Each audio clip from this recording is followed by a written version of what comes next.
Hello ನನ್ನ families, welcome back to LMS lifestyle. So ಇವತ್ತು ಬೆಳಗ್ಗೆ ನನ್ನ ವಾಕಿಂಗ್ ಶುರುವಾಗಿದೆ. ಇವತ್ತು ವೀಕೆಂಡ್ ಆಗಿದ್ದರಿಂದ ಸ್ವಲ್ಪ ಲೇಟಾಗಿ ಎದ್ದೇಳೋಣ ಅಂದ್ಕೊಂಡೆ, ಬಟ್ ರೆಗ್ಯುಲರಾಗಿ ನಾನು ಈ ಕೆಲಸನ ಮಾಡ್ತಾ ಇರೋದ್ರಿಂದ ನನ್ನೇ ಅರಿಯದೆ ನಾನು ಎಚ್ಚರ ಆಗಿಬಿಟ್ಟು ವಾಕಿಂಗ್ ಮಾಡ್ತಾಯಿದ್ದೀನಿ. ಸೊ ಇವತ್ತು ಸ್ವಲ್ಪ ಬೇಗನೆ ವಾಕಿಂಗ್ ಬಂದೆ, ಆಮೇಲೆ ನನ್ನ ಫ್ರೆಂಡ್ ಬಂದು ಜಾಯಿನ್ ಮಾಡಿಕೊಂಡ್ಳು.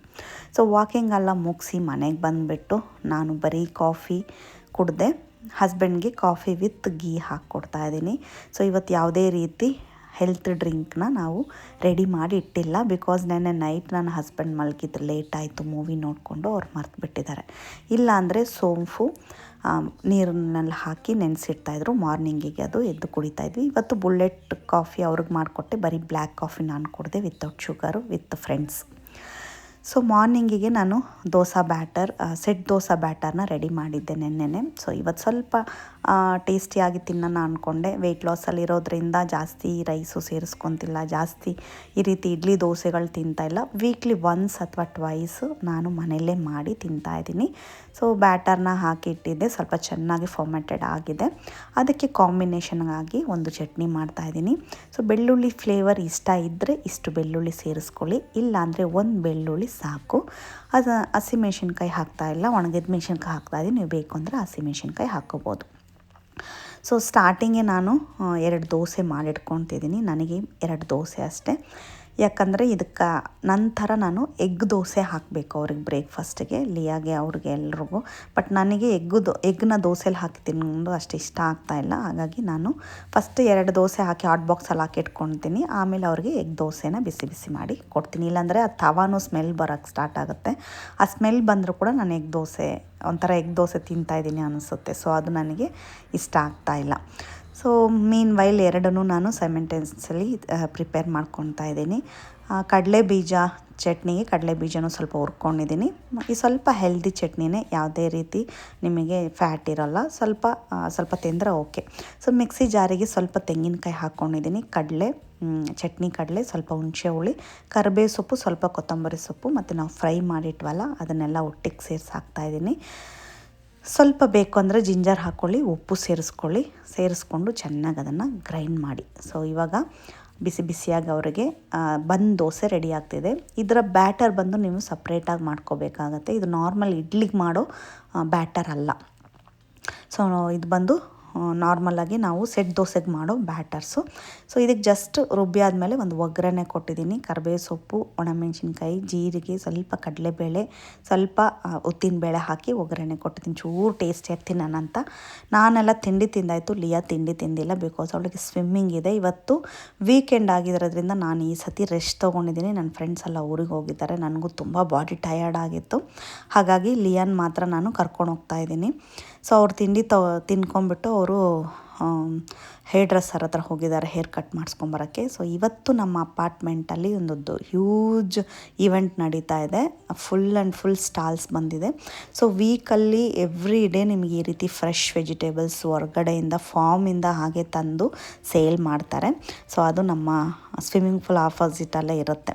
ಸೊ ಲಿಯಾಗೆ ಇವಾಗ ಬ್ಯಾಕ್ ಸ್ಟ್ರೋಕ್ನ ಪ್ರಾಕ್ಟೀಸ್ ಕೊಡ್ತಾ ಇದ್ದಾರೆ, ಅವಳು ಬ್ಯಾಕ್ ಸ್ಟ್ರೋಕ್ಸ್ ಮಾಡ್ತಾ ಇದ್ದಾಳೆ. ಸೊ ನೋಡಿ, ಸ್ವಿಮ್ಮಿಂಗ್ ಬಂದು ಅವಳು 1 ಇಯರಿಂದ ಕಲಿತಾ ಇದ್ದಾಳೆ. ಅಂದರೆ ಲಾಸ್ಟ್ ಇಯರ್ನಲ್ಲೇ ಹಾಕಿದ್ದೆ, 2 ಮಂತ್ಸ್ ಕಲಿತ್ಲು. ಆಮೇಲೆ ಸ್ಕೂಲಲ್ಲಿ ಸ್ವಿಮ್ಮಿಂಗ್ ಇದೆ, ಅದು ಸ್ವಲ್ಪ ಬೇಸಿಕ್ ಆಗಿರುತ್ತೆ, ಬಟ್ ಆದರೆ ಈ ರೀತಿ ಎಲ್ಲ ಹೇಳ್ಕೊಡಲ್ಲ. ಮತ್ತು ಈ ಸಮ್ಮರಲ್ಲಿ ನಾನು ಇವಳಿಗೆ ಬ್ಯಾಕ್ ಸ್ಟ್ರೋಕಿಗೆ ಹಾಕಿದ್ದೀನಿ. ಸೊ ಸ್ವಿಮ್ಮಿಂಗ್ ಬಂದು ಒಂದೊಂದು ಸ್ಟೆಪ್ಪಲ್ಲೂ ಒಂದೊಂದು ರೀತಿಯಾಗಿರುವಂಥ ಸ್ಟೆಪ್ಸ್ ಮಾಡಿಕೊಡ್ತಾರೆ. ಅವರೇ ಮಾಸ್ಟರ್, ತುಂಬ ಚೆನ್ನಾಗಿ ಹೇಳ್ಕೊಡ್ತಾರೆ. ಬಟ್ ಇವಾಗ ಸಮ್ಮರ್ ಕ್ಯಾಂಪ್ ಆಗಿರೋದ್ರಿಂದ ತುಂಬ ಜನ ಇದ್ದಾರೆ. ಸೊ ಇವರಿಗೆ 1 ಅವರ್ ಅಲ್ಲಿ ಕ್ಲಾಸ್ ಆಗುತ್ತೆ, ಆಮೇಲೆ ಒಂದು ½ ಅನ್ ಅವರ್ ಇಲ್ಲಿ ಆಡಿಬಿಟ್ಟು ಬರ್ತಾರೆ. ಅವಳು ಬಂದ ತಕ್ಷಣ ಅವಳಿಗೆ ಹೀಟರ್ ಹಾಕಿ ಸ್ನಾನ ಮಾಡಿಸಿ, ಸೊ ಐಸ್ ಕ್ರೀಮ್ ಬೇಕು ಅಂತ ಕೇಳಿದ್ಲು. ಹಾಗಾಗಿ ನಾನು ನೆನ್ನೆನೇ ಗ್ರೇಪ್ ಜ್ಯೂಸ್ ಮಾಡಿ ಅದನ್ನು ಸುಮ್ಮನೆ ಫ್ರೀಜರಲ್ಲಿ ಹಾಕಿ ಇಟ್ಟೆ, ಹೇಗಿರುತ್ತೆ ನೋಡೋಣ ಅಂತ. ಜಸ್ಟ್ ಇದೇನೂ ಇಲ್ಲ, ಸ್ವಲ್ಪ ಬಿಸಿನೀರಲ್ಲಿ ಸೇಮಿಯಾ ಐಸ್ ಕ್ರೀಮ್ ಬರ್ತಾಯಿತ್ತು ಆವಾಗಲ್ಲ, ಆ ಕಾನ್ಸೆಪ್ಟಲ್ಲಿ ಮಾಡೋಕ್ಕೆ ಹೋದೆ. ಬಟ್ ಓಕೆ, ಸ್ವಲ್ಪ ತಿನ್ಬೋದು, ಅಷ್ಟೇನು ತುಂಬ ರುಚಿ ಅನಿಸಲ್ಲ, ಬಿಕಾಸ್ ಅವೆಲ್ಲ ಜಂಕ್ ಐಸ್ ಕ್ರೀಮ್ ತಿಂದಿದ್ದರಿಂದ ಈ ಐಸ್ ಕ್ರೀಮೆಲ್ಲ ತಿಂತಾವಂತ ಗೊತ್ತಿಲ್ಲ. ಬಟ್ ಆದರೂ ತುಂಬ ಇಷ್ಟಪಟ್ಟು ಒಂದಷ್ಟು ತಿಂದರು. ಚೆನ್ನಾಗೇ ಇತ್ತು. ಪಲ್ಪ್ ಥರ ಸ್ವಲ್ಪ ಬಿಟ್ಟು ಜ್ಯೂಸನ್ನ ಚೆನ್ನಾಗಿ ಬ್ಲೆಂಡ್ ಮಾಡಿ ಯಾವುದೇ ರೀತಿ ಶುಗರ್ನ ನಾನು ಆ್ಯಡ್ ಮಾಡಿಲ್ಲ. ಆ ಸೀಡ್ಲೆಸ್ ಗ್ರೇಪ್ಸ್ ಬರುತ್ತಲ್ಲ ಅದರಲ್ಲೇ ಬಂದು ನಮಗೆ ಆ ಟೇಸ್ಟ್, ಆ ಸ್ವೀಟನ್ಸ್ ಇರುತ್ತೆ, ಅದನ್ನು ನಾನು ಮಾಡಿದೆ. ಬಿಕಾಸ್ ಸಮ್ಮರಲ್ಲಿ ಏನಾದರೂ ಮನೇಲಿದ್ದಾಗ ತಿಂತಾ ಇರಬೇಕಂತವೆ, ಜಂಕ್ ಅದು ಇದು ತಿನ್ನೋ ಬದಲು ಸುಮ್ಮನೆ ಈ ರೀತಿ ಏನೋ ಒಂದು ಮಾಡಿಕೊಡ್ತಾ ಇರ್ತೀನಿ. ಸೊ ಹಸ್ಬೆಂಡ್ ಬೇಡ ಬೇಡ ಅಂತ ಇದ್ರು. ಸೊ ಟೇಸ್ಟಿಗಂತ ಅವ್ರಿಗೂ ಒಂದು ಕೊಟ್ಟೆ. ಬಟ್ ಚೆನ್ನಾಗಿ ಇತ್ತು. ಆದರೆ ಇವಾಗಿನ ಐಸ್ ಕ್ರೀಮ್ ಥರ ಆ ಟೇಸ್ಟ್ ಇರಲಿಲ್ಲ. ಜಸ್ಟ್ ಬರೀ ಜ್ಯೂಸ್ ಅಷ್ಟೇ ಅದರಲ್ಲಿ, ಮತ್ತು ಸ್ವಲ್ಪ ಸೇಮಿಯಾನ ಹಾಕಿದ್ದೆ ಅಷ್ಟೇ. ಸೊ ನೆಕ್ಸ್ಟ್ ಮಧ್ಯಾಹ್ನಕ್ಕೆ ಲಂಚ್ ರೆಡಿ ಮಾಡ್ತಾಯಿದ್ದೀನಿ. ಸೊ ಈ ಸತಿ ನಾನ್ ವೆಜ್ ಏನೂ ತೆಗಿಲಿಲ್ಲ, ಸೊಪ್ಪು ಸಾರು ಮಾಡ್ತಾಯಿದ್ದೀನಿ. ಸೊಪ್ಪು ಸಾರಿಗೆ ಜೊತೆಗೆ ನಾನು ಮೊಳಕೆ ಕಾಳನ್ನ ಹೆಸರು ಕಾಳು ಹಾಕಿದ್ದೀನಿ, ಮೊಳಕೆ ಬಂದಿರೋದು. ಅದ್ರ ಜೊತೆಗೆ ಅರವೆ ಸೊಪ್ಪು, ಬೆಳ್ಳುಳ್ಳಿ, ಹುಣಸೆ ಹುಳಿ, ಟೊಮೊಟೊ. ನಂದು ಒಂದು ಸ್ಪೆಷಾಲಿಟಿ ಏನಂದರೆ ಬ್ರಿಂಜಾಲ್, 2 ಬ್ರಿಂಜಾಲ್ ಹಾಕ್ತೀನಿ. ಸ್ವಲ್ಪ ಹುಳಿಯಾಗಿ ಬ್ರಿಂಜಾಲ್ ಹಾಕಿ ಮಾಡಿದಾಗ ಹೀಟು ಮತ್ತು ಕೋಲ್ಡ್ ಎರಡನ್ನೂ ನಮಗೆ ಬ್ಯಾಲೆನ್ಸ್ ಮಾಡಿಕೊಡುತ್ತೆ. ಸೊ ಆನಿಯನ್ನ ಸ್ವಲ್ಪ ಚಿಕ್ಕದಾಗಿ ಹೆಚ್ಚಿ ಹಾಕಿ ಒಂದು ಕುಕ್ಕರಲ್ಲಿ ಸ್ವಲ್ಪ ತೊಗರಿಬೇಳೆ ಮಿಕ್ಕಿರೋದೆಲ್ಲ ಕುಕ್ಕರಲ್ಲಿ ಹಾಕಿ ಹಸಿಮೆಣ್ಸಿನ್ಕಾಯಿ 1-2 ಆ್ಯಡ್ ಮಾಡಿದ್ದೀನಿ. ಲಿಯಾ ಬಂದು ಸ್ವಲ್ಪ ಸ್ಪೈಸಿ ಆದರೂ ತಿನ್ನಲ್ಲ, ಹಾಗಾಗಿ ಅವಳಿಗೆ ಸೊಪ್ಪು ತುಂಬ ಒಳ್ಳೆಯದಲ್ವ, ಸ್ವಲ್ಪ ಸ್ಪೈಸಿನ ಕಮ್ಮಿ ಮಾಡಿದ್ದೀನಿ. ಹುಣಸೆ ಹುಳಿ ರಸನ ಕುಕ್ಕರಲ್ಲೇ ಹಾಕ್ತಾಯಿದ್ದೀನಿ. ಸ್ವಲ್ಪ ಅರಿಶಿನ, ಜೀರಿಗೆ ಮರಿಬೇಡಿ, ಜೀರಿಗೆ ಮಸ್ಟು.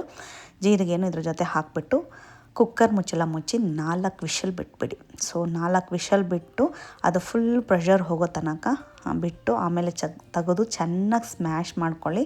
ಬೇಕು ಅಂದರೆ ಸ್ವಲ್ಪ ಕಲ್ಲುಪ್ಪು ಹಾಕಿ ಸ್ಮ್ಯಾಶ್ ಮಾಡಿ. ಆ ಬದನೆಕಾಯೆಲ್ಲ ಬಂದು ಕಣ್ಣಿಗೆ ಕಾಣಬಾರ್ದು, ಯಾಕಂದರೆ ನಮ್ಮ ಮನೇಲಿರೋರೆಲ್ಲ ಬದನೆಕಾಯಿ ತಿನ್ನೋದೇ ಇಲ್ಲ. ಅದಕ್ಕೋಸ್ಕರ ಈ ರೀತಿ ಒಂದು ಸಾಂಬಾರಲ್ಲೆಲ್ಲ ಮಿಕ್ಸ್ ಮಾಡಿ ಅದನ್ನು ಸ್ಮ್ಯಾಶ್ ಮಾಡಿಕೊಟ್ರೆ ಅಟ್ಲೀಸ್ಟ್ ತಿಂದುಬಿಡ್ತಾರೆ. ಸೊ ಅದನ್ನು ಚೆನ್ನಾಗಿ ನಾವು ಸ್ಮ್ಯಾಶ್ ಮಾಡಿ ಬೇಕಾದಷ್ಟು ನೀರು ಕನ್ಸಿಸ್ಟೆನ್ಸಿ ಹಾಕ್ಬಿಟ್ಟು ನಾವು ಒಗ್ಗರಣೆ ಕೊಟ್ಟರೆ ಸೊಪ್ಪು ಸಾರು ರೆಡಿ. ಸೊ ನನಗೆ ಟೊಮೊಟೊ ಹಾಕಿ ಆಮ್ಲೆಟ್ ಮಾಡ್ಕೊಂಡು ಸೊಪ್ಪು ಸಾರಲ್ಲಿ ತಿಂದೆ. ಹಸ್ಬೆಂಡ್ ನನಗೆ ಇವತ್ತು ಸೊಪ್ಪು ಸಾರು ಬೇಡ, ನನಗೆ ಬೆಳಗ್ಗೆ ಇದ್ದ ಚಟ್ನಿನೇ ಬೇಕು ಅಂದರು. ಅವರಿಗೆ ಟೊಮೊಟೊ ಹಾಕಿದ್ರೆ ಇಷ್ಟ ಆಗಲ್ಲ ಆಮ್ಲೆಟಲ್ಲಿ, ಹಾಗಾಗಿ ಅವ್ರಿಗೆ ಬರೀ ಆನಿಯನ್ ಹಾಕಿ ಆಮ್ಲೆಟ್ ಮಾಡಿಕೊಟ್ಟೆ. ಸೊ ಲಿಯಾ ಬಂದು ಸ್ವಿಮ್ಮಿಂಗ್ ಮುಗಿಸ್ಕೊಂಡು ಬಂದ ತಕ್ಷಣ ಕರ್ಡ್ ರೈಸ್ ಬೇಕು ಅಂದು ಅವಳು ಕರ್ಡ್ ರೈಸ್ ತಿಂದಳು. ಸೊ ಮನೇಲಿ ಡಿಫ್ರೆಂಟಾಗಿ ತೊಗೊಂಡು ತಿಂದರು. ಸರಿ ಓಕೆ ಇದ್ದರೆ ನಾಳೆಗೆ ಆಗುತ್ತೆ ಅಂತ ಹೇಳಿ ಅವ್ರಿಗೆಲ್ಲ ಇದನ್ನು ರೆಡಿ ಮಾಡಿಕೊಟ್ಬಿಟ್ಟು ಸ್ವಲ್ಪ ಹೊತ್ತು ರಿಲ್ಯಾಕ್ಸ್ ಆದ್ವಿ. ಸೊ ಹಾಗೆ ಅವಳು ಸ್ವಲ್ಪ ಟಿ ವಿ ನೋಡ್ತಾಯಿದ್ಲು. ಅವಳಿಗೆ ಟಿ ವಿನೇ ಕೊಡಲ್ಲ. ಬಟ್ ಸ್ಯಾಟರ್ಡೆ ಸಂಡೇ ಆದರೆ ಸ್ವಲ್ಪ ಹೊತ್ತು ಅಂದರೆ ಸ್ವಲ್ಪ ನೋಡಲಿ ಅಂತ ಬಿಡ್ತೀವಿ, ಆಮೇಲೆ ಅವಳಿಗೆ ಆಟಾಡೋಕ್ಕೆ ಹೋಗ್ಬಿಡ್ತಾಳೆ. ಸೊ ಈವ್ನಿಂಗ್ ಸ್ನ್ಯಾಕ್ಸ್ ಆಗಿ ಇವತ್ತು ಹಲಸಿನಕಾಯಿ ಬೀಜ ಫ್ರೈ ಮಾಡ್ತಾಯಿದ್ದೀನಿ, ಮತ್ತು ಪಾಪ್ಕಾರ್ನ್, ಅಂಗಡಿಯಿಂದ ತಂದು ಪಾಪ್ಕಾರ್ನೇ ಮನೆಯಲ್ಲೇ ರೋಸ್ಟ್ ಮಾಡಿರೋದು. ಸೊ ಈವ್ನಿಂಗ್ ಸ್ವಲ್ಪ ಸುಮ್ಮನೆ ಇದ್ರಲ್ಲ ಅಂತ ಹೇಳಿ ಪಾಪ್ಕಾರ್ನ ರೋಸ್ಟ್ ಮಾಡಿಕೊಟ್ಟೆ. ಇವತ್ತು ಸಂಜೆ ನನಗೆ ಸ್ಟಾಲ್ ಹತ್ರ ಹೋಗೋಕ್ಕಾಗಲ್ಲ, ಬಿಕಾಸ್ ನನ್ನೊಂದು ಪುಟ್ಟ ಆಸೆ ನೆರವೇರ್ತಾ ಇದೆ. ಆಸೆ ಅಂತ ಹೇಳೋಕ್ಕಾಗಲ್ಲ, ಬಟ್ ಮಾಡಬೇಕಾಗಿರೋದು. ಹಾಗಾಗಿ ಇವತ್ತು ಮಾಡೋ ಟೈಮ್ ಬಂದಿದೆ. ಹಸ್ಬೆಂಡ್ ಅಷ್ಟು ಬೇಗ ಎಲ್ಲೂ ಹೊರಡಲ್ಲ, ಬಾ ಹೋಗೋಣ ಅಂತ ಹೇಳಿ ಅದನ್ನು ಆರ್ಡರ್ ಕೊಟ್ಟಿದ್ವಿ, ಅದು ಬಂದಿದೆ. ಹಾಗಾಗಿ ಹೋಗ್ತಾಯಿದ್ದೀವಿ ತೊಗೊಳಕ್ಕೆ.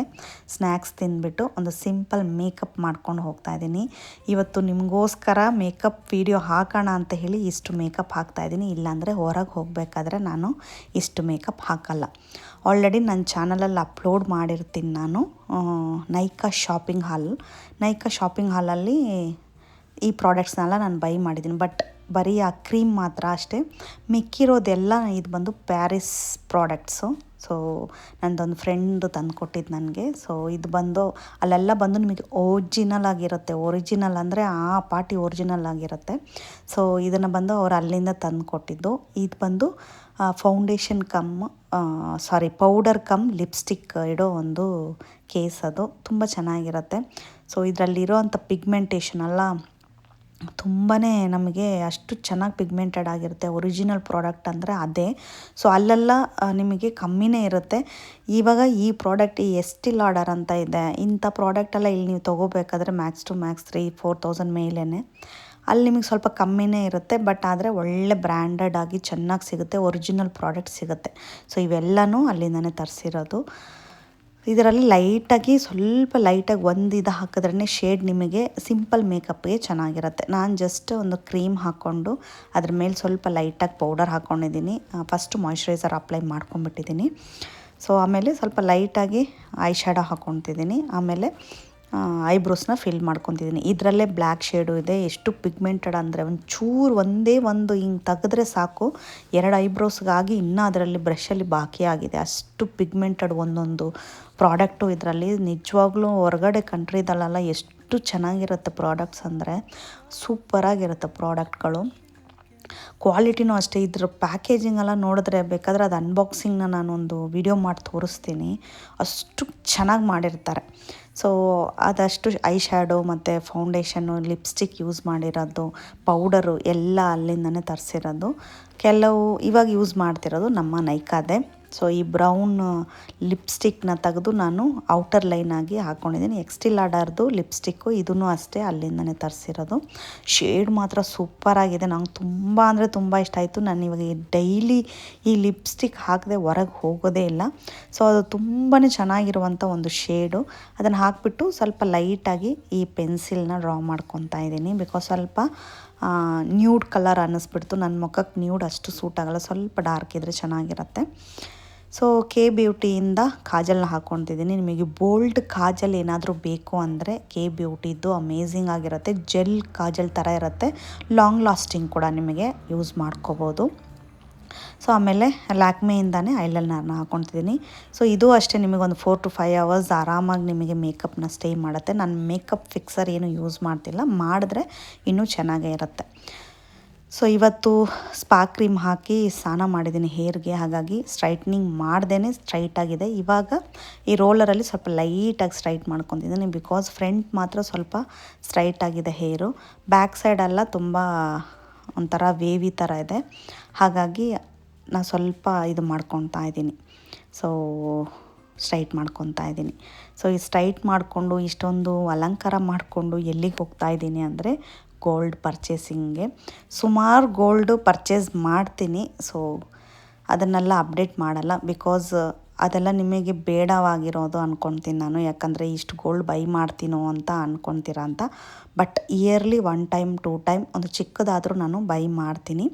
ಸೊ ಇವಾಗ ನಂದು ಮ್ಯಾರೇಜ್ ಡೇ ಬಂದಿದ್ದರಿಂದ ನನ್ನ ಕಾಲುಂಗುರ ಕೊಡಿಸಿದ್ರು ಹಸ್ಬೆಂಡು ಗೋಲ್ಡಲ್ಲಿ.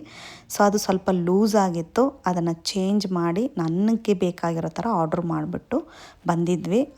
ಸೊ 1 month 1.5 month ಮೇಲೇ ಆಯಿತು. ಸೊ ಇವಾಗ ಫೋನ್ ಬಂದಿತ್ತು. ಬಟ್ ಸ್ಯಾಟರ್ಡೆ ಸಂಡೇ ವೀಕ್ ಡೇಸಲ್ಲಿ ಫ್ರೀ ಇರ್ತೀವಂತ, ಸೊ ಫ್ರೀ ಇರೋ ದಿನ ಹೋಗಿದ್ದೀವಿ. ಸೊ ಹೋಗಬೇಕಾದ್ರೆ ಸ್ವಲ್ಪ ಈಸಿಯಾಗೇ ಹೋದ್ವಿ. ಬಟ್ ಬರಬೇಕಾದ್ರೆ ಅಷ್ಟು ರಶ್ಶು. ಹೊರಟಿದ್ದು ಈವ್ನಿಂಗ್ 6 o'clockಗೆ, ಹೋಗಬೇಕಾದ್ರೆ ಒಂದು 1/2 hour ಆಯಿತು. ಸೊ ನಾವು ಎಲ್ಲ ತಗೊಳ್ಳೋದು ಇದೇ ಶಾಪ್ ಅದೇ ಶಾಪ್ ಅಂತಲ್ಲ, ಜಾಸ್ತಿ ಲಲಿತಾದಲ್ಲಿ ತಗೊಳ್ತೀವಿ. ಇಲ್ಲ ಡಿಸೈನ್ಗೆ ಈ ಥರ ಚಿಕ್ಕ ಚಿಕ್ಕದು ಬೇಕು, ಡಿಸೈನ್ ಥರ ಬೇಕು ಅಂದರೆ ಮಲ್ಬಾರು ಅಥವಾ ಇದಿದೆಯಲ್ವ ತನಿಷ್, ಅದರಲ್ಲಿ ಸ್ವಲ್ಪ ನಮ್ಗೆ ಬೇಕಾಗಿರೋ ಚಿಕ್ಕ ಚಿಕ್ಕದು ಚೆನ್ನಾಗಿರೋದು ಸಿಗುತ್ತೆ. ಸೊ ಈ ರಿಂಗ್ ಬಂದು ಸ್ವಲ್ಪ ಗಟ್ಟಿನೇ ಇದೆ, ತುಂಬ ಚೆನ್ನಾಗಿ ಸ್ಟ್ರಾಂಗ್ ಆಗಿರುತ್ತೆ. ಎವ್ರಿ ಡೇ ವೇರ್ಗೆ ತುಂಬ ಚೆನ್ನಾಗಿರುತ್ತೆ. ಸೊ ಆ ರಿಂಗ್ನ ತಗೊಂಡು ವಾಪಸ್ಸು ಬಂದಿದ್ದಾಯಿತು. ಬರಬೇಕಾದ್ರೆ ಟ್ರಾಫಿಕ್ ಹೆವಿ, 1 hour ಆಯಿತು ನಾವು ಬರಬೇಕಾದ್ರೆ. ಸೊ ಬರಬೇಕಾದಾಗಲೇ ಟೈಮು ಆಗಿತ್ತು. ಹೊರಗಡೆನೇ ಲೈಟಾಗಿ ಡಿನ್ನರ್ ಮಾಡ್ಕೊಂಡ್ವಿ. ರೋಟಿ ಕರಿ, ಎಲ್ಲರೂ ರೋಟಿ ಕರಿ ತೊಗೊಂಡು ತಿಂದ್ವಿ. ಲಿಯಾಗೆ ಒಂದು ಮಿಲ್ಕ್ ಶೇಕ್ ಕೊಡಿಸಿ ಅವಳಿಗೂ ರೋಟಿ ಕರಿ ನಂದರಲ್ಲಿ ಶೇರ್ ಮಾಡಿ ತಿನ್ಕೊಂಡು ಬಂದಿದ್ದಾಯಿತು. ನನಗೆ ಜಾಸ್ತಿ ಹೆವಿಯಾಗಿ ಇವಾಗ ತಿನ್ನೋಕ್ಕಾಗಲ್ಲ ನೈಟಲ್ಲಿ. ಸೊ ಡಯಟಲ್ಲಿರೋದ್ರಿಂದ ಅದೇ ಅಭ್ಯಾಸ ಆಗಿದೆ. ಅಂತೂ ಇಂತೂ ನನ್ನ ಕಾಲು ಸೈಜಿಗೆ ಕರೆಕ್ಟಾಗಿ ಕಾಲುಂಗುರ ಸಿಕ್ತು. ಸೊ ತುಂಬ ದಿನದಿಂದ ಅಂದ್ಕೊಳ್ತಾ ಇರೋದನ್ನು ಜಾಸ್ತಿ ನಾನು ಏನು ಗೋಲ್ಡ್ ಹಾಕಲ್ಲ, ಬಟ್ ಬೈ ಮಾಡ್ತೀನಿ. ಇಯರ್ಲಿ 2 time ಆದರೂ ಗೋಲ್ಡ್ ಬೈ ಮಾಡ್ತೀನಿ. ಸೊ ಅದನ್ನು ಒಂದು ಬರ್ಡೇಗೆ ಇರ್ಬೋದು, ಇಲ್ಲ ಲಿಯಾ ಬರ್ಡೇಗೆ, ಇಲ್ಲ ಮದುವೆ ದಿನಕ್ಕೆ ಯಾವುದಾದ್ರೂ 2 ಸತಿ ನಾನು ಗೋಲ್ಡ್ ಬೈ ಮಾಡ್ತೀನಿ. ಒಂದು ಕಾಯಿನ್ ಆಗಿರ್ಬೋದು, ಇಲ್ಲ ಜ್ಯುವೆಲ್ಲರಿ ಆಗಿ ಇರ್ಬೋದು. ಗೋಲ್ಡ್ ರೇಟ್ ಜಾಸ್ತಿ ಆಯಿತು ಇಲ್ಲ ಕಮ್ಮಿ ಆಗುತ್ತೆ ಅಂತ ವೆಯ್ಟ್ ಮಾಡಲ್ಲ. ನಮಗೆ ಆದಾಗ ನಾವು ಬೈ ಮಾಡಿಬಿಟ್ಟು ಬರ್ತೀವಿ. ಅದೇ ಖುಷಿಯಲ್ಲಿ ಕಾಫಿ ತಕ್ಕೊಟ್ರು ಹಸ್ಬೆಂಡು. ಬಟ್ ಅದನ್ನು ಕೈ ಅಲ್ಲಾಡ್ಸಿ ಒಂದು ಅರ್ಧ ಕೆಳಗಡೆನೇ ಚೆಲ್ಲೋಯ್ತು. ಆದರೂ ಸ್ವಲ್ಪ ಅರ್ಧ ನನಗೆ ಶೇರ್ ಮಾಡಿದ್ರು. ಇಬ್ಬರು ಆ ಸ್ಟ್ರಾಂಗ್ ಕಾಫಿ ಕುಟ್ಕೊಂಡು ಮನೆಗೆ ಬಂದು ಸೇರಿದ್ದಾಯಿತು. ಸೊ ಇವತ್ತಿನ ದಿನ ಇದೇ ಆಗಿತ್ತು. ಇವತ್ತಿನ ವ್ಲಾಗ್ ನಿಮಗೆ ಇಷ್ಟ ಆಗಿದ್ದರೆ ಸಬ್ಸ್ಕ್ರೈಬ್ ಮಾಡಿ, ಶೇರ್ ಮಾಡಿ, ಸಪೋರ್ಟ್ ಮಾಡಿ. Thank you for watching. Bye.